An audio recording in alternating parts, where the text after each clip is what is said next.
बिस्मिल्लाहिर्रहमानिर्रहीम, अस्सलाम वालेकुम। मैं फैज़ान रिजवी और आप मेरे यूट्यूब चैनल और फेसबुक पे देख रहे हैं। आज 9 अगस्त 2023 है, दिन है जी वेंसडे, बुध का। 532 रोज़ आज मुकम्मल हो गए रूस और यूक्रेन के दरमियान जारी जंग को। क्रेमलिन के तर्जमान दमित्री पेस्कोव एक चैनल को इंटरव्यू दे रहे थे और इंटरव्यू लेने वाले ने सवाल किया दमित्री पेस्कोव से कि ये 4 इलाके जो हैं यूक्रेन के, जो आप कंट्रोल कर चुके हैं ऑलमोस्ट, क्या यहीं तक आपका ऑपरेशन है या आप मज़ीद इलाके जैसे मिकोलाइव है या फिर ओडेसा है, जिस तरह के आपके आजकल हमले नज़र आ रहे हैं, तो लगता है ऐसा है कि आप ओडेसा तक कंट्रोल करना चाहते हैं, यूक्रेन को एक लैंड लॉक्ड कंट्री रशिया बनाना चाहता है। तो दमित्री पेस्कोव ने कहा कि नहीं, हम मज़ीद यूक्रेन के इलाके कंट्रोल नहीं करना चाहते। वेस्ट यूक्रेन और उसके इत्तेहादी अगर बातचीत की टेबल पर बैठना चाहते हैं तो ये 4 इलाके हमें दें और बातचीत की टेबल पर बैठकर जो भी कंसर्न्स हैं एक दूसरे के वो सुन लेते हैं। यानी कि वेस्ट के कोर्ट में बॉल है, यूक्रेन के कोर्ट में बॉल है।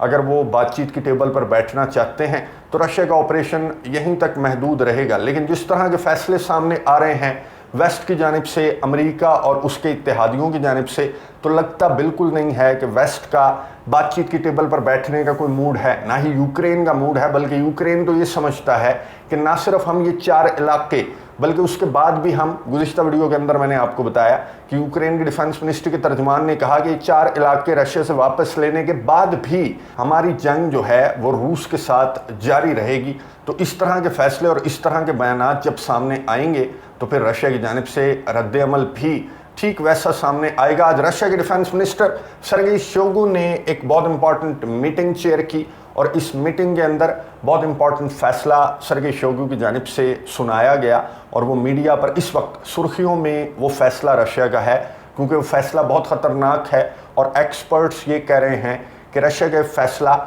जो कि रद्द अमल है अमेरिका और पोलैंड के फैसलों का, ये एक बड़ी जंग का इशारा दे रहा है। रशिया का फैसला आपके साथ शेयर करूंगा। मैदान जंग से मुतलिक 532वें रोज़ से मुतलिक भी इंपॉर्टेंट खबरें हैं, वो भी आपके साथ शेयर करूंगा। चाइना का रद्द अमल सामने आया है, पोलैंड, अमेरिका और रशिया का जो रद्द अमल में फ़ैसला सामने आया, इस पर चाइना ने क्या स्टेटमेंट जारी की वो भी आपको बताऊंगा। सबसे पहले मीटिंग से स्टार्ट करते हैं। जो रशिया के डिफेंस मिनिस्टर हैं सर्गेई शोइगु, उन्होंने एक मीटिंग चेयर की और सर्गेई शोइगु ने इस मीटिंग के अंदर अपने जो टॉप कमांडर्स हैं उनसे पहले तो ऑपरेशन के हवाले से ब्रीफिंग ली। फिर सर्गेई शोइगु ने कहा कि हमारा जो वेस्टर्न बॉर्डर है, जो रशिया का वेस्टर्न बॉर्डर है, आपको मालूम है कि बॉर्डर करता है नेटो टेरिटरी को, यानी कि फिनलैंड भी अब नेटो का मेंबर बन चुका। इसका सबसे लंबा बॉर्डर है वेस्टर्न साइड पर, जो कि बॉर्डर करता है रशिया को। फिर बाल्टिक स्टेट्स हैं जो कि बॉर्डर करती हैं रशिया को। फिर ब्लैक सी के अंदर जो भी अतराफ में नेटो ममालिक हैं,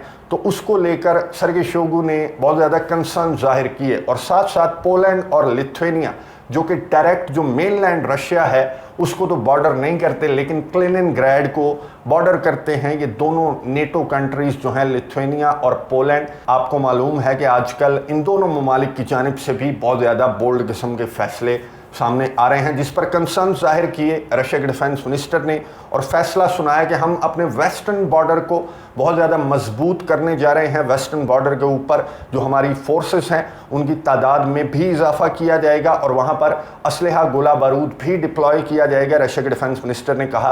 और उसकी रीज़न ये बताई रशिया के डिफेंस मिनिस्टर ने कि हम नेटो के ख़तरे के पेश नज़र जिस तरह के फैसले पोलैंड की जानिब से सामने आ रहे हैं, जिस तरह के फैसले लिथुआनिया की जानिब से सामने आ रहे हैं, और फिनलैंड का भी जिक्र किया रशिया के डिफेंस मिनिस्टर ने। फिनलैंड का जिक्र करते हुए कहा कि अब जबकि फिनलैंड भी नेटो के इस अलायंस के अंदर शामिल हो चुका है और फिनलैंड के अंदर हमें ये लगता है कि नेटो का असलहा बहुत जल्द डिप्लॉय भी हो जाएगा। और फिनलैंड की जानिब से रिक्वेस्ट भी कर दी गई है। फिनलैंड ने ग्रीन सिग्नल भी अमेरिका के सदर जो बाइडन को दे दिया है कि जो मर्जी करो, हमारे मुल्क के साथ, हमारे बॉर्डर के साथ जो नेटो का अलायंस करना चाहता है वो कर ले। तो फिर रशिया के डिफेंस मिनिस्टर ने ये खतरात, इनका जिक्र करते हुए, इन कंसर्न्स का जिक्र करते हुए ये कहा कि हम अपने वेस्टर्न बॉर्डर को मजबूत करने वाले हैं। पोलैंड का मैं आपको बता दूं कि पोलैंड की जानिब से गुज़िश्ता वीडियो के अंदर मैंने आपको बताया था कि पोलैंड के जो बॉर्डर गार्ड्स हैं उनकी जानिब से रिक्वेस्ट की गई थी जब पोलैंड ने अपनी बॉर्डर सिक्योरिटी में इजाफा किया था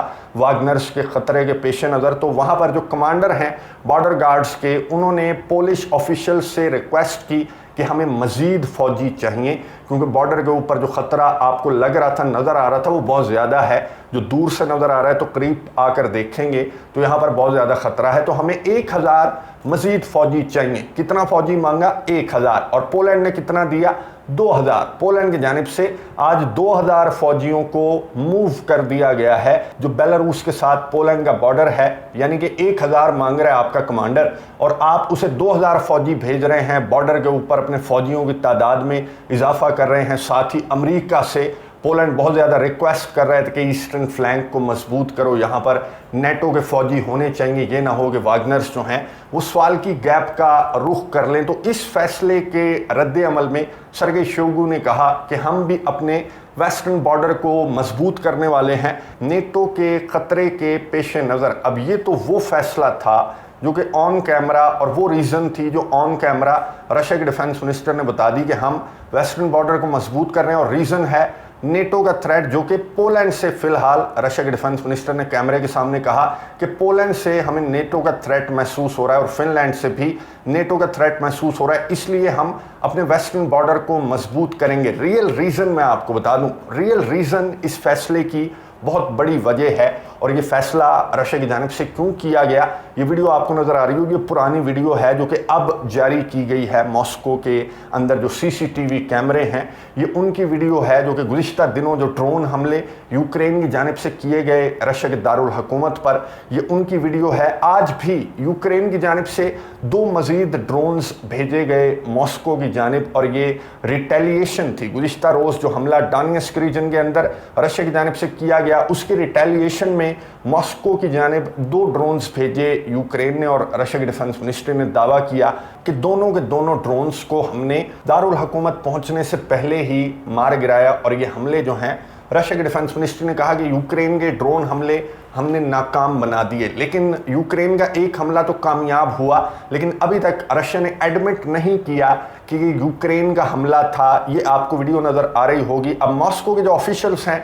वो ये बता रहे हैं, ये भी मॉस्को रीजन है, मॉस्को रीजन के अंदर एक फैक्ट्री में धमाके भी सुने गए और बहुत ज़्यादा ये आपको वीडियो नज़र आ रही होगी। तो ये कोई हादसा या शॉर्ट सर्किट तो नहीं है, फिलहाल तो इसे हादसा और शॉर्ट सर्किट ही कहा जा रहा है। मॉस्को ऑफिशियल्स की जानिब से 45 ज़ख्मी हुए इस फैक्ट्री के अंदर इस हादसे या हमले के नतीजे में। अब जो यूक्रेन के ऑफिशियल्स हैं उन्होंने अपने ट्विटर के ऊपर, अपने जो सोशल मीडिया प्लेटफॉर्म्स हैं उसके ऊपर ये वीडियो शेयर करते हुए कहा कि ये देख लो कि रशिया की जानिब से इसे एक हादसा करार दिया जा रहा है। यानी कि रशिया अपनी नाकामी, अपने एयर डिफेंस सिस्टम की नाकामी, अपनी सिक्योरिटी की नाकामी को छुपा रहा है। ये यूक्रेन के ऑफिशियल्स ने ट्विटर के ऊपर, डिफरेंट प्लेटफॉर्म्स के ऊपर ये वीडियो शेयर करते हुए कहा कि ये हमारी ही कार्रवाई थी जिसके अंदर रशिया की फैक्ट्री को हमने जलाकर राख कर दिया और 45 लोग जो हैं वो ज़ख्मी भी हुए। रशिया की जानिब से, मॉस्को की जानिब से अभी तक कंफर्म नहीं किया गया। मॉस्को इसे एक हादसा करार दे रहा है। इस फैक्ट्री के अंदर एक हादसा हुआ, रशिया के ऑफिशियल्स ने कहा, जिसके नतीजे में 45 लोग ज़ख्मी हैं। और अब जो सूरत हाल है इस फैक्ट्री के अंदर वो बताया जा रहा है कि अंडर कंट्रोल है। ना सिर्फ यहाँ पर बल्कि ज़ैपोरिज़िया के ऊपर भी, ज़ैपोरिज़िया के जो पावर प्लांट है उसको एक मरतबा फिर से यूक्रेन ने टारगेट करने की कोशिश की। और एक मरतबा फिर से रशिया के डिफेंस मिनिस्ट्री के ऑफिशियल ने कहा, जो तर्जमान हैं उन्होंने कहा कि हमने ज़ैपोरिज़िया के पावर प्लांट पर हमले एक मरतबा फिर से नाकाम बना दिए। और रशिया के डिफेंस मिनिस्ट्री के तर्जमान ने कहा कि यूक्रेन इस तरह के हमले, इस तरह की तखरीबकारियाँ करके अपनी नाकामियों को छुपाना चाहता है। नाकामियाँ कौन सी? काउंटर ऑफेंसिव की नाकामियाँ, जिनको खुद आज यूक्रेन के सदर वोलोदिमीर ज़ेलेंस्की ने भी एडमिट किया कि काउंटर ऑफेंसिव जो है वो स्लो भी है और चैलेंजिंग भी कहा। यूक्रेन के सदर वोलोदिमीर ज़ेलेंस्की ने कहा कि बहुत ज़्यादा चैलेंजिंग काउंटर ऑफेंसिव है। इतना चैलेंजिंग काउंटर ऑफेंसिव हम एक्सपेक्ट नहीं कर रहे थे, लेकिन उसकी वजह फिर वही से बताई यूक्रेन के सदर वोलोदिमीर ज़ेलेंस्की ने कि वजह वही है कि स्लो वेपन डिलीवरी, जो हमारे इत्तेहादियों की जानिब से असलहे गोले बारूद की मदद इमदाद के ऐलानात तो बड़े बड़े किए गए जैसे जर्मनी है, लेकिन असलहा गोला बारूद जो है वो 1% भी उन वादों के अगेंस्ट 1% भी असलहा गोला बारूद हमें प्रोवाइड नहीं किया गया। यही वजह है यूक्रेन के सदर वोलोदिमीर ज़ेलेंस्की ने कहा कि हमारा काउंटर ऑफेंसिव स्लो है। फेलियर का शिकार उन्होंने नहीं कहा, फेलियर का शिकार जो है वो रशिया के ऑफिशियल्स, रशिया के सदर करार दे रहे हैं। इवन के एक्सपर्ट्स भी कह रहे हैं कि फेलियर का शिकार हो गया यूक्रेन का काउंटर ऑफेंसिव। यूक्रेन के सदर ने कहा कि अभी भी वक्त है, हमारा काउंटर ऑफेंसिव जो है वो नाकामी का शिकार नहीं हुआ, फेलियर का शिकार नहीं हुआ, स्लो ज़रूर है, चैलेंजिंग ज़रूर है, लेकिन अभी भी वक्त है। अगर हमारे इत्तेहादी हमें असलहा गोला बारूद भर भर कर प्रोवाइड करें तो हमारा जो काउंटर ऑफेंसिव है वो पेस पकड़ सकता है, रिजल्ट्स अभी भी दिखा सकता है हमारा काउंटर ऑफेंसिव। और इतनी चैलेंजिंग सूरत हाल के अंदर भी यूक्रेन के सदर व्लादिमीर ज़ेलेंस्की ने कहा कि हम आगे की जानिब भी बढ़ रहे हैं और अपनी टेरिटरीज भी वापस ले रहे हैं। अगर इस मौके पर हमारे इत्तेहादी ज़रा दिल बड़ा करके हमें असलहा गोला बारूद और डिसीजंस यूक्रेन के हक़ में लें तो फिर हम रशिया को ना सिर्फ अपने इलाकों से पीछे धकेल सकते हैं बल्कि अपने इलाके वापस लेने के बाद भी हम रशिया को अच्छा सा सबक भी सिखाएंगे। अब ये वो दूसरा फैसला है जो अमेरिका की जानिब से सामने आया और रशिया के इस रद्द-ए-अमल, इस फैसले की वजह बना कि रशिया अपने वेस्टर्न बॉर्डर को मजबूत करने जा रहा है, वहाँ पर अपने फ़ौजियों की तादाद में इजाफा करने जा रहा है। अमेरिका की जानिब से अनाउंस किया गया, एक तो गुज़िश्ता रोज़ मैंने आपको बताया था कि $200 मिलियन की मदद इमदाद का ऐलान अमेरिका की जानिब से यूक्रेन के लिए किया गया, मज़ीद मदद इमदाद का ऐलान। साथ साथ जो Abram M1 main battle tank है अमेरिका का, वो भी अमेरिका ने पहली जो खेप है एब्राम M1 की वो भी मैदान जंग के अंदर पहुंच जाएगी, लेकिन इससे कुछ ज़्यादा फ़र्क नहीं पड़ता। गुज़िश्ता वीडियो के अंदर डिटेल के साथ हमारी बात हुई कि टैंक्स के मैदान जंग के अंदर आ जाने से कोई ज़्यादा फ़र्क नहीं पड़ता, लेकिन फ़र्क पड़ेगा तो F-16 के मैदान जंग के अंदर आने से फ़र्क पड़ेगा।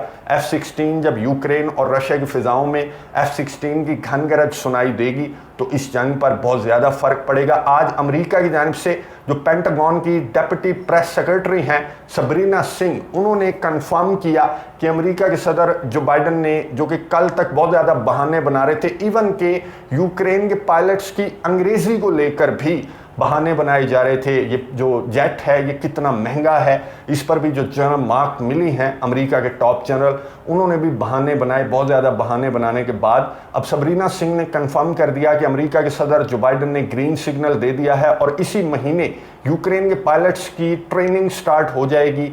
F-16 जो कि न्यूक्लियर हथियार भी कैरी कर सकता है, उस पर इनिशियली 8 जो यूक्रेन के पायलट्स हैं जो कि फ्लुएंटली इंग्लिश बोलते हैं, उनकी ट्रेनिंग इसी महीने स्टार्ट हो जाएगी। 2 महीने की ट्रेनिंग है, 8 वीक्स की ये ट्रेनिंग है, जिसके बाद ये जो F-16 न्यूक्लियर केपेबल F-16 है जो न्यूक्लियर हथियार कैरी कर सकता है, ये मैदान जंग के अंदर आ जाएगा। रूस और यूक्रेन की फ़िज़ाओं में F-16 की घन गरज सुनाई देगी और F-16 अगर उड़ाना आ गया यूक्रेन के पायलट्स को तो यूक्रेन के पायलट्स क्या करेंगे, आपको बहुत अच्छी तरह से मालूम है कि यूक्रेन का पायलट रुख करेगा क्रेमलिन का, मॉस्को का, और जाकर वहाँ जिस तरह का हमला यूक्रेन की जानिब से किया जाना है तो उसके बाद एक बड़ी जंग का आगाज़ हो जाएगा। मैं नहीं कह रहा बल्कि ये दिमित्री मेदवेदेव जो रशिया के फॉर्मर प्रेसिडेंट हैं, उन्होंने ये स्टेटमेंट उसी वक्त जारी कर दी थी जब अमेरिका की जानिब से यूक्रेन के लिए ग्रीन सिग्नल दिया गया था कि ठीक है F-16 भी ले लो। तो दिमित्री मेदवेदेव ने कहा था कि ये बहुत ख़तरनाक फैसला होगा, बंदर के हाथ में अगर तुम F-16 दे दोगे तो F-16 लेने के बाद बंदर क्या काम करेगा, पूरी दुनिया को एक बड़ी जंग के अंदर धकेल देगा, मॉस्को के ऊपर, रशिया के ऊपर कोई बड़ा हमला करने की कोशिश करेगा, तो ऐसा हरगिज़ मत करना। लेकिन अमेरिका श्योर है, अमेरिका ने फिर से वही कहा कि यूक्रेन ने वादा किया है हमारे साथ कमिटमेंट है यूक्रेन की कि यूक्रेन हमारा असलहा इस्तेमाल करते हुए मॉस्को को या फिर डीप इनसाइड रशिया टारगेट नहीं करेगा, हमले नहीं करेगा। खैर, रशिया की जानिब से ऑलरेडी अब तैयारियां स्टार्ट कर दी गई हैं। सर्गेई शोइगु ने अपने वेस्टर्न बॉर्डर को मजबूत करना स्टार्ट कर दिया है। रशिया ने इन एनी केस कि जब यूक्रेन को ये पायलट्स की ट्रेनिंग मुकम्मल होने से कबल या फिर पायलट्स की ट्रेनिंग मुकम्मल होने का इंतज़ार रशिया करेगा कि पायलट्स की ट्रेनिंग मुकम्मल हो, कोई बड़ा हमला रशिया के ऊपर हो, रशिया के दारुल हुकूमत के ऊपर हो और उसके बाद रशिया का कोई बड़ा रद्द-ए-अमल सामने आएगा। अब ये जो एक महीना है, अगस्त का महीना, ये बहुत ज़्यादा इंपॉर्टेंट है। अगर इस महीने ट्रेनिंग स्टार्ट हो जाती है यूक्रेन के पायलट्स की तो आने वाले 2 महीनों में ये ट्रेनिंग इख्तिताम पजीर हो जाएगी और उसके बाद यूक्रेन जो हरकतें करेगा उसको देखते हुए रशिया की जानिब से ये फैसला आज ही सुना दिया गया, जिस पर चाइना की जानिब से रद्द-ए-अमल सामने आया। चाइना के फॉरेन मिनिस्ट्री के जो तर्जमान हैं उन्होंने कहा कि हम सिचुएशन को मॉनिटर कर रहे हैं, जिस तरह के फैसले पोलैंड की जानिब से, जिस तरह की टेंशन्स जो हैं पोलैंड और बेलारूस के बॉर्डर के ऊपर हैं, अमेरिका की जानिब से जिस तरह से फैसले सामने आ रहे हैं और रशिया का रद्द-ए-अमल भी हम मॉनिटर कर रहे हैं, और हम कोशिश जारी रखेंगे कि अमन किसी तरह से कायम हो जाए, बातचीत की टेबल पर यह मामला आ जाए। इसी वजह से हमने जद्दा में होने वाले मुज़ाकरात के अंदर भी चाइना ने शिरकत करने का फ़ैसला किया कि किसी भी तरह अगर वेस्टर्न कंट्रीज़, यूक्रेन और उसके इत्तेहादी रशिया बातचीत की टेबल पर आ सकते हैं तो हमें कोई भी वो सूरत मंजूर है जिससे दोनों पार्टियां और इनके इत्तेहादी बातचीत की टेबल पर बैठ जाएं। खैर, चाइना की कोशिश तो मेरा नहीं ख्याल कि अमन की कोशिश चाइना की कामयाब होगी, और यूक्रेन का जो अमन फार्मूला है वो रशिया और उसके इत्तेहादियों को मंजूर नहीं है, और टेबल के ऊपर मेरा नहीं ख्याल कि इस तनाज़े का कोई सलूशन है। और इट्स टू लेट नाउ। जिस तरह की सिचुएशन नज़र आ रही है मैदान जंग के अंदर, ना सिर्फ मैदान जंग के अंदर बल्कि पूरी दुनिया के हवाले से भी हम बात करते रहते हैं, तो पूरी दुनिया के अंदर जिस तरह की सिचुएशन नज़र आ रही है तो ये मामला जो है वो बातचीत से बहुत आगे बढ़ चुका है। नज़र रखेंगे, आपको अपडेट्स देता रहूँगा। अगली वीडियो तक के लिए इजाज़त दीजिए। अल्लाह हाफ़िज़।